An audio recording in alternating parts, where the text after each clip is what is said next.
వారిలో పరివర్తన తీసుకురాగలిగాడు. చివరగా శ్రమలు దగ్గర పడ్డాయి. ఆయనకు ముందే తెలుసు. ప్రవచనములలో ఆయన ఈ రీతిగా తెలుసుకొని ఉన్నాడు. యెషయా 53లో ఆయన గురించి ఈ రీతిగా వ్రాయబడి ఉన్నది. ఆయన శరీరము నలగగొట్టబడుతుందని, అన్యాయపు తీర్పు పొందినవాడై కొనిపోబడతాడని అక్కడ వ్రాయబడి ఉన్నది. కీర్తనలు 22వ అధ్యాయములో కూడా ప్రజలు తనను మనిషిగా కాకుండా ఒక పురుగును చూచినట్లుగా తృణీకరిస్తారని కూడా ఆయనకు తెలుసు. శిలువ మీద తాను ఉండగా సైనికులు తన చుట్టూ నిలబడి క్రూరమైన చూపులు చూస్తూ ఉండటం జరుగుతుందని కూడా ఆయనకు తెలుసు. ఎందరో తనను అపహసిస్తారని, తోలనాడతారని, అవమానిస్తారని కూడా ఆయనకు తెలుసు. తాను పొందబోయేటువంటి శ్రమలు ఎంత భయంకరంగా ఉంటాయో ఆయన గ్రహించి ఉన్నాడు. వాటన్నింటినీ తాను ఎదుర్కొని తల వంచి తన పనులు తాను చేసుకొని విజయవంతముగా తన జీవితాన్ని ముగించి తన ప్రాణాన్ని తండ్రికి అప్పగించవలసినటువంటి బాధ్యత తన మీద ఉన్నదని ఆయన ముందుగానే ప్రవచనములలో తెలుసుకొని ఉన్నాడు. అంతేగాని ఆయన ఏదో దైవ కుమారుడు కదా, ఆయనకు దైవిక జ్ఞానము ఉన్నది కాబట్టి ఆయనకు తెలిసింది అని కాదు. ఆయన ఇవన్నీ ఎలా తెలుసుకున్నాడంటే తన జీవితంలో జరగబోయే అంశాలన్నీ ప్రవచనములలో ముందుగానే ప్రవక్తలు, భక్తులు అయిన వారు పరిశుద్ధాత్మ పూర్ణులై బైబిలులో రచించి ఉన్నారు. అవన్నీ పాత నిబంధన గ్రంథములో మనము చూస్తాము. ఆయన ఆ రోజుల్లో పాత నిబంధన గ్రంథము దేవాలయాల్లో ఉండేది కాబట్టి ఆయన వాటిని చదివి తన పట్ల ఏమి జరుగునై ఉన్నాయో వాటన్నిటినీ తాను ఏ రీతిగా ఎదుర్కొనవలసి ఉన్నదో ఆయన తెలుసుకొని ఉన్నాడు. అవన్నీ నెరవేర్చడానికి ఎంత కష్టతరమైనా కానీ వాటిని సంపూర్తి చేయడానికి ఆయన సిద్ధ మనస్కుడై ఉన్నాడు. నేను విజయాన్ని సాధించాను, నా పని ముగిసింది, నేను ఇకపై ఇక్కడ ఉండవలసిన పని లేదు, నేను నీ వద్దకు వస్తున్నాను తండ్రి అని చెప్పి ఒక పెద్ద కేకను తండ్రి అని పిలిచి ఆయన గొప్ప శబ్దంతో ఈ మాట చెప్పి ఉన్నాడు. ఆ ప్రకారంగా మనము కూడా ఆయనను మాదిరిగా తీసుకోవాలి. మనకు కూడా దేవుడు ఎన్నో పనులు అప్పగించి ఉన్నాడు. బాధ్యతలు మన నెత్తి మీద ఉన్నాయి. వీటన్నింటినీ కూడా మనకు ఎన్ని అడ్డంకులు వచ్చినా, సాతాను ఎన్ని రీతులుగా మన మీద నిందలు మోపిన, అపహాస్యము చేసిన మనము వాటికి తొణకక, బెదరక, నిరుత్సాహము చెందక, కలవరపడక, కృంగిపోకుండా నిలబడాలి. మన పనులను మనము నిర్వర్తించవలసిన వారమై ఉన్నాము.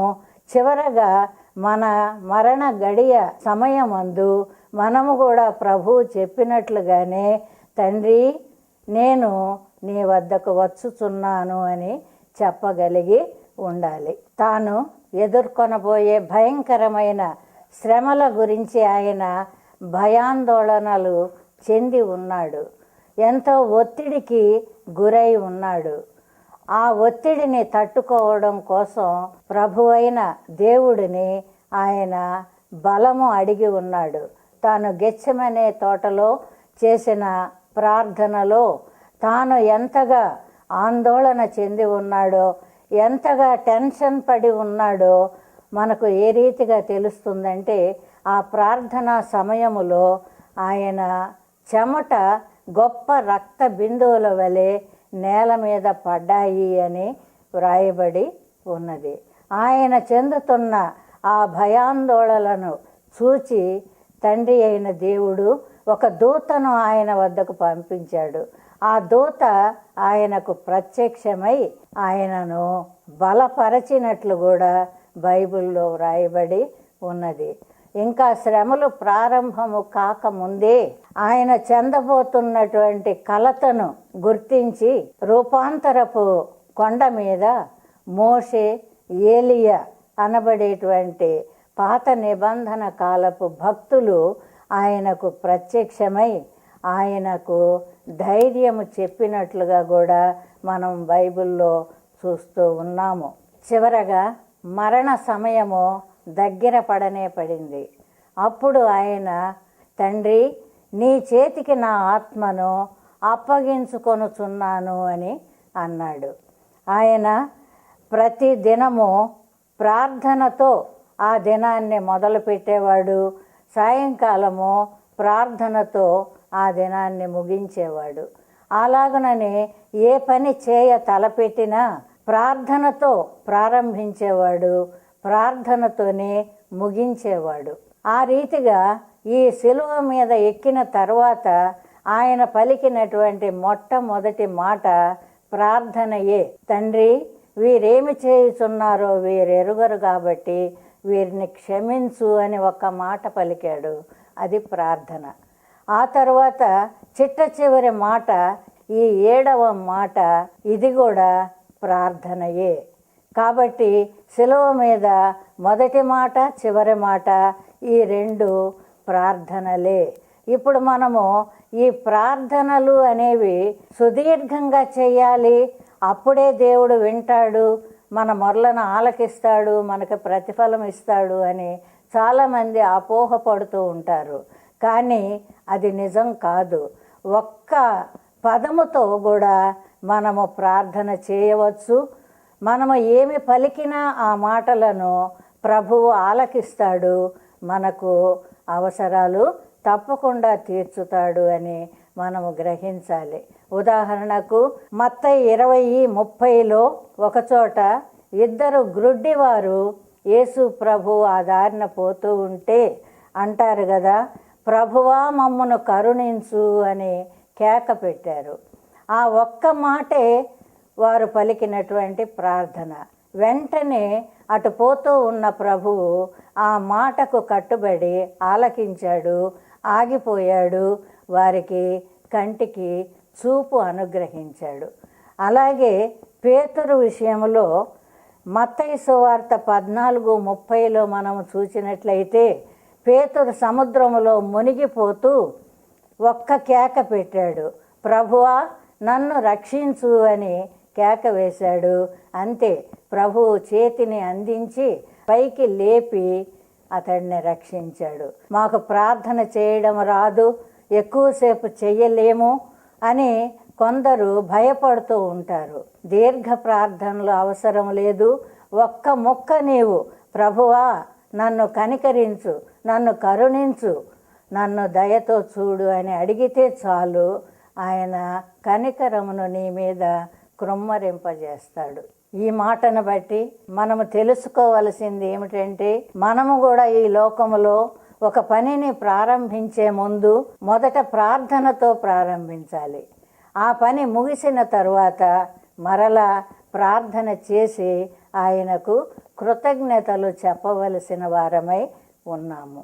ప్రభువు పలికిన 7వ మాటలోని 3వ భాగమునకు వచ్చి ఉన్నాము. అది ఆయన ఈలాగు చెప్పి ప్రాణము విడిచెను అని ఈ భాగము.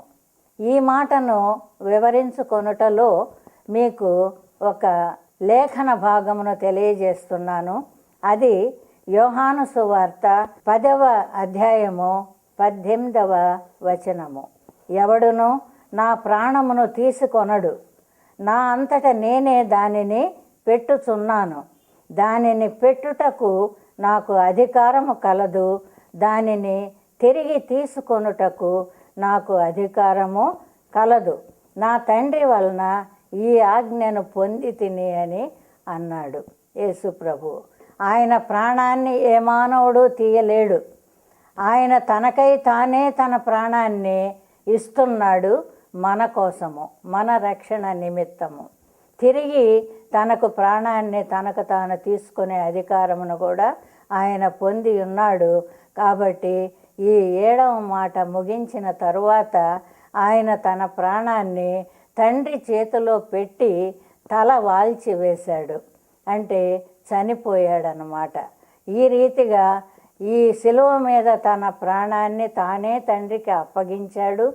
ఆ తర్వాత సమాధిలో 3వ దినమున తన ప్రాణాన్ని తానే తండ్రి నుండి అడిగి పుచ్చుకున్నాడు. సజీవుడుగా లేచి సమాధి నుండి బయటికి వచ్చి ఉన్నాడు. కాబట్టి ప్రభువునకు ఆ ఆధిక్యతను తండ్రి అయిన దేవుడు అనుగ్రహించి ఉన్నట్లుగా మనము ఈ వాక్యంలో తెలుసుకుంటున్నాము. ఈ 7వ మాట నుండి మనము నేర్చుకోవలసినది ఏమిటి అనే సంగతిని పరిశీలిద్దాము. మనకు కూడా దేవుడు ఒక కుటుంబాన్ని ఇస్తున్నాడు, ఒక ఉద్యోగం ఇస్తున్నాడు, సంఘములో సమాజములో కూడా కొన్ని పనులు ఇస్తున్నాడు. ఆ పనులన్నింటినీ మనము దేవుని చిత్తానుసారముగా, నమ్మకముగా, సంపూర్ణముగా చేయవలసి ఉన్నాము. ఆ రీతిగా చేసి దేవుని మెప్పించాలి. చివరకు మన ప్రాణాలు విడిచిపెట్టేటువంటి గడియ ఆసన్నమైనప్పుడు అన్నీ సమాప్తము చేసి ఉన్నానని, అన్నింటినీ సంపూర్ణముగా నెరవేర్చి ఉన్నానని ప్రతి ఒక్కరము దేవునికి తెలియజెప్పవలసి ఉన్నది. ఈ విషయాన్ని మనము యేసు ప్రభు పలికినటువంటి ఈ 7వ మాట బట్టి మనము నేర్చుకుంటున్నాము. ప్రార్థన చేసుకుందాము. ప్రభు అయిన తండ్రి, పరలోకమందున్న మా దేవ, నీకు స్తోత్రములు నాయన. ఈ దినమున నీవు అందించినటువంటి నీ కుమారుడు శిలువ మీద పలికినటువంటి ఈ 7వ మాటను మా కొరకు సిద్ధపరచి మాకు అనుగ్రహించి ఉన్నావు తండ్రి. ఈ మాట ద్వారా మేము నేర్చుకున్నటువంటి అంశములను మేము ఆలకించి వాటిని మా ఆచరణలో పెట్టి మా చేతికి నీవు ఏ ఏ పనులు అప్పగించి ఉన్నావో వాటన్నింటినీ మా జీవితకాలం అంతటా నెరవేర్చి చివరకు మా ప్రాణములను మీకు అప్పగించుటకు గాను సిద్ధముగా ఉండునట్లుగా మాకు సహాయము చేయమని వేడుకుంటున్నాను తండ్రి.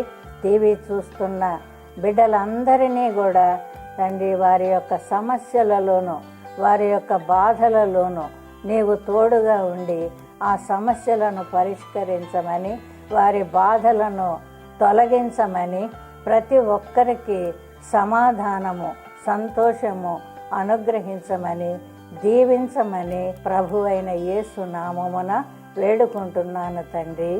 ఆమెన్. దేవుడు మిమ్ములను బహుగా ఆశీర్వదించునుగాక. ఆమెన్. క్రీస్తు నామమున ప్రియమైన రక్షణ టీవీ ప్రేక్షకులారా, మీరందరూ శ్రీమతి ఎం శకుంతల గారు అందించిన వాక్యం మీరు విన్నారు కదా. మీరందరూ ఈ వర్తమానం ద్వారా అనేక మేలులు పొంది ఉన్నారని భావించుచున్నాము. శ్రీమతి ఎం శకుంతల, డోర్ నెంబర్ 70-3-37/14, రమణయ్యపేట, కాకినాడ 5. మా సెల్ నెంబర్ 9032853001. మా మరి ఒక నంబర్ 088423550022. దేవుని కృప మనందరి మీద ఉండునుగాక. ఆమెన్.